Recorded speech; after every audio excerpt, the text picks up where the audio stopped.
స్నానం చేశాం. కాశీపట్టణంలో విశ్వనాథ దర్శనం చేశాం. తెల్లవారుజామున గంగా స్నానం చేసి గంగని ప్రార్థన చేశాం అని చెప్తున్నాడు అనుకోండి. అత్యంత శ్రద్ధాళువై విన్నవాడు ఎవరుంటాడో వాడికి కూడా అందులో 4వ వంతు ఎడుతుంది. అంటే మీకు తగ్గిపోయి అనుకోకండి, ఇది మీకుండి. కాబట్టి ఎవరన్నా వస్తే 4వ వంతు వెళ్ళిపోతుంది అన్నాడు. ముగ్గురికి చెప్తే 3-4 మనకు అంతా పోతుంది. ఎందుకు వచ్చిన కూడా ఇక మీలేదో పావు వంతు అది కూడా కబుక్కుని ఎక్కడో పొరపాటున చెప్పేస్తారేమో. ఇంకా ఒకవేళ ఎవరైనా ఇంటికి వచ్చి ఎక్కడికి వెళ్ళి వచ్చారంటే భార్య వంటింటి వచ్చి అనకండి, అలా చెప్పాలి. మీదేం పోదు, అదనంగా ఇస్తాడు ఈశ్వరుడు. కాబట్టి తీర్థయాత్రకి వెళ్ళిన వాళ్ళ దగ్గరికి వెళ్ళి వింటారు, తీర్థయాత్రకి వెళ్ళొచ్చిన వాడి పాదములకు నమస్కరిస్తారు. మిగిలిన చోట్ల ఉన్న తీర్థముల యందు అంగిరసుల యొక్క తపస్సు దీక్ష ప్రవేశపెట్టబడ్డాయి. కానీ కాశికాపట్టణమునందు గంగానది ఒడ్డున ఉన్నటువంటి మణికర్ణికా తీర్థము ఆవిర్భావమే చాలా చాలా గొప్పది. ఎందుకంటే ఇక్కడ మీరు చూశారుగా, అసలు కాశీపట్టణం అంత విచిత్రంగా ఉండడానికి కారణం అదే. ఓ రిక్షా వెళ్ళదు, ఓ ఆటో వెళ్ళదు, ఓ కారు వెళ్ళదు. ఎందుకో తెలుసా అండి? ముందు వచ్చింది ఆయన ఒకడే ఈ పట్టణంలో. ఇది నాకు చాలా నచ్చిందని ఆయన ఉన్నాడు. ఆయన ఉన్నాడని పిల్లలందరూ చేరిపోయారు. మీరు చూడండి, లోకంలో తల్లిదండ్రుల కింద ప్రేమిస్తూ ఉంటారు.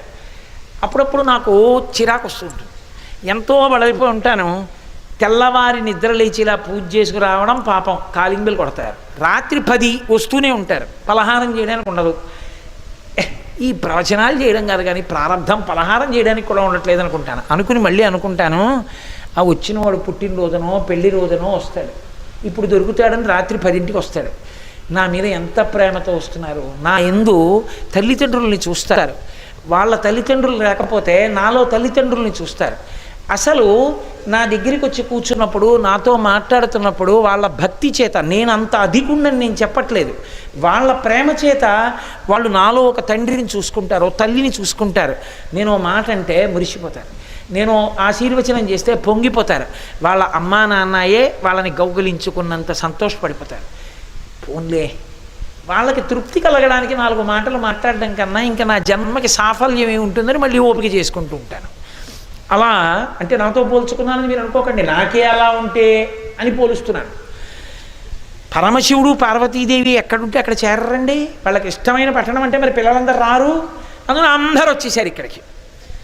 ఓహో పెరిగిపోయింది. ఎంత పెరిగిపోయిందంటే గట్టిగా ఓ ఆటో వెళ్ళడానికి కూడా వీలు లేని వీధులు పెరిగిపోయింది. అంత జనం వచ్చేసారు.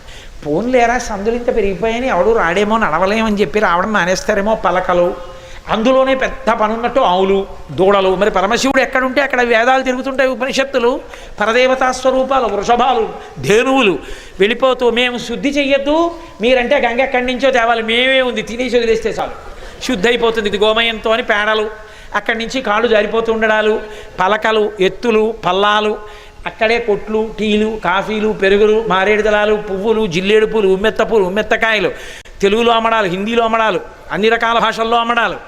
ఎంత అల్లరి! ఇంత అల్లరి వచ్చినా పార్వతి అమ్మో ఏం పెడతాను లేదు అన్నవాడు కనపట్టలేదు. రోజు రోజుకి పెరిగిపోతున్నారు.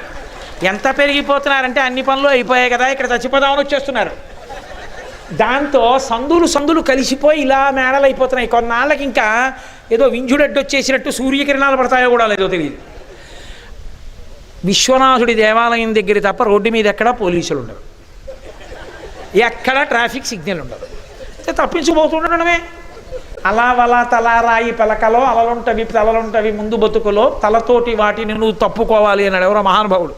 అలా మనమే తప్పుకు వెళ్ళిపోతుండాలి అంతే. కాశీలో సంసారంలో చిక్కులు తప్పి మోక్షానికి వెళ్ళడం ఇలాగే ఉంటుంది అనుకుని. అటువంటి కాశీపట్టణంలో అంత పెరిగిపోతోంది. అంత జనం వచ్చేవాళ్ళు, నీళ్లు పోసేసేవాళ్ళు, స్నానాలు చేసేసేవాళ్ళు, విభూతులు పెట్టేసుకునేవాళ్ళు, డమరకలు కొట్టేసేవాళ్ళు, సాయంకాలం అయ్యేటప్పటికి దీపాలు. ఓహో, కాశీపట్టణం రోడ్ రూట్లో ఎప్పుడు నేను వచ్చినా నాకు అనుభవం. ఖచ్చితంగా ముందెళ్ళే వ్యాన్ మీద ఏదో చాప చొట్టు ఉంటుంది, అందులోంచి కాళ్ళు బయటకు ఉంటాయి. ఎక్కడ చచ్చిపోయినా ఇక్కడికే తీసుకొస్తుంటారు కాల్చడానికి. కాబట్టి ఎన్నో ప్రేతాలు ఇక్కడ చచ్చిపోవాలని కోరిక. చూసావా పార్వతీ పాపం వాళ్ళు ఎంత ప్రేమగా వస్తున్నారో. ఏదో 10 మందితో మొదలైనదో కాశీ ఇవాళ ఎంత పెరిగిపోయిందో. కాశీ పెరిగిపోలేదు, మన ఇల్లు పెరిగిపోయింది. నేనా కూర తిండి, పులుసు తిండి, పిల్లలు ఇంతమంది వచ్చారు కదా, అన్నం పెట్టాలి కదా, నేను అన్నపూర్ణని కదా, వీళ్ళు అలా జపం చేసుకుంటూ కూర్చుంటే ఎలాగా అంటావేమో. నాకు ఎప్పుడు అది అలవాటు, అలా నాలో నేను రమిస్తూ ఉంటాను. కాబట్టి నువ్వు పిల్లలకి అది పెట్టండి ఇది పెట్టండి, లేకపోతే పిల్లలు మీకు ఇది తెచ్చారు చూడండి అంటే నేను అంతర్ముఖుడని చూస్తాను. కానీ పైకి చూస్తూ ఈ అల్లరంతా నాకు పడే విషయం కాదు. అందుకని కొంచెం ఉత్సాహంగా చూసేవాడు కావాలి. కాబట్టి నిండు మనంబుతో ధరణీధర కన్యయు తాను కాశిగాయుండి కుటుంబ భారము మహోన్నతి పొందట చూచి విశ్వనాథుడు ఒకనాడు ఆ మహానుభావుడు ధరణీధర కన్యతోడ ఇట్లని